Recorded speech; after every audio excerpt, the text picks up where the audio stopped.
Welcome back mga buddy sa ating munting channel.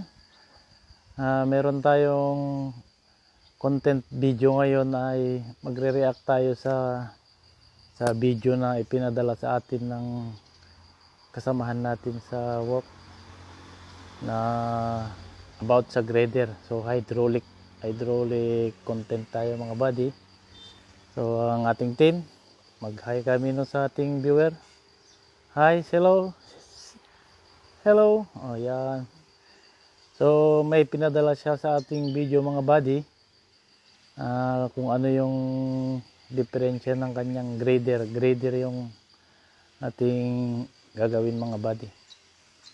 So, nag-send ng video sa atin mga buddy. Bibigyan natin ng react at gagawa tayo ng video suggestion sa kanila para maging okay yung kanilang grader.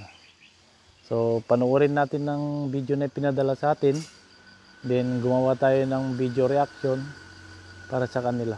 So sa mga hindi pa nakasubscribe mga buddy, baka naman subscribe tayo dyan at like, comment na rin, then click nyo na rin yung notification bell natin para updated kayo sa mga video na upload natin. So yun lang mga buddy, panoorin natin yung video na pinadala sa atin, then gawa tayo ng reaction video at suggest. Ito po, makikita mo kay Ramel yung pinapa-request ko sa iyo kung bakit kusang bumababa po itong boom. Ayan po, makikita nyo po, sasagad ko po siya, bibitawan ko po yung stick at bibitawan ko para makita nyo bakit siya bumabalik, hindi nag-steady. Yan.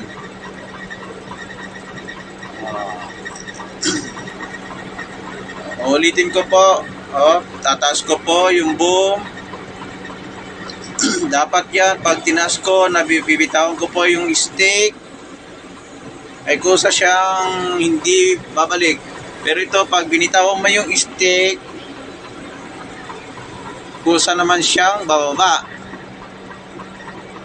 Yan po, yan. Okay.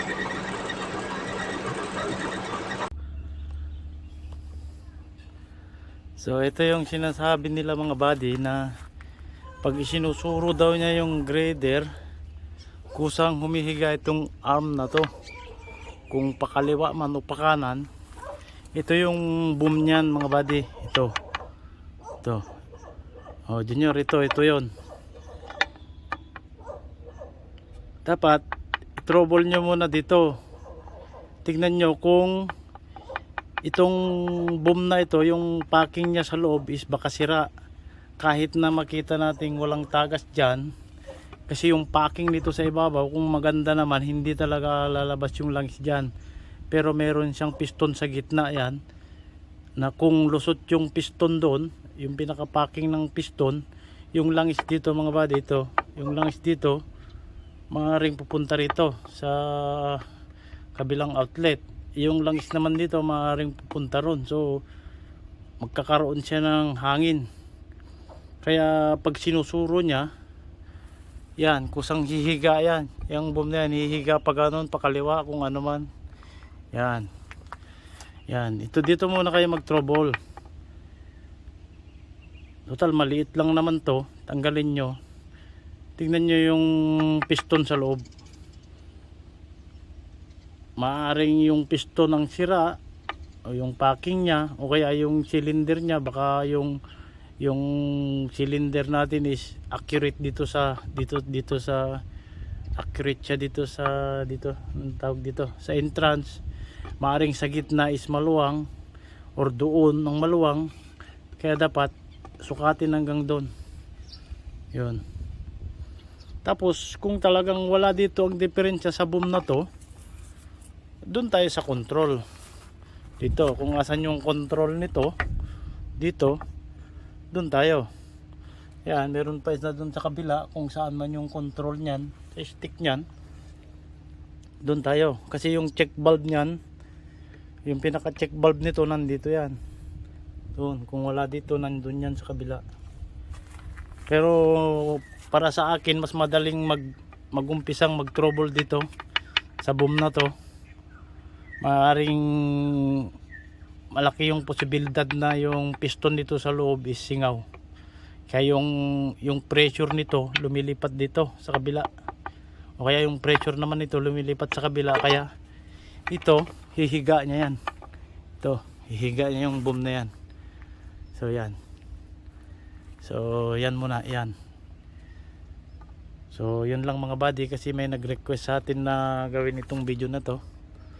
So ginawa natin. Yan. Yan. Ito lang mga buddy, itong boom na to.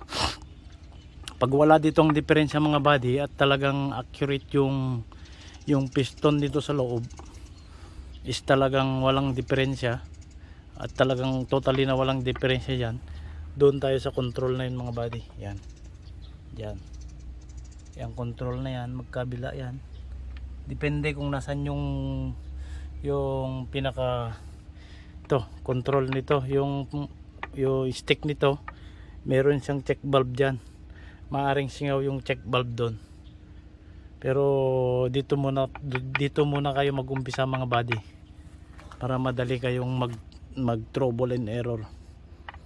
So yun lang mga buddy, kung hindi pa okay, message lang kayo sa akin. Bye bye.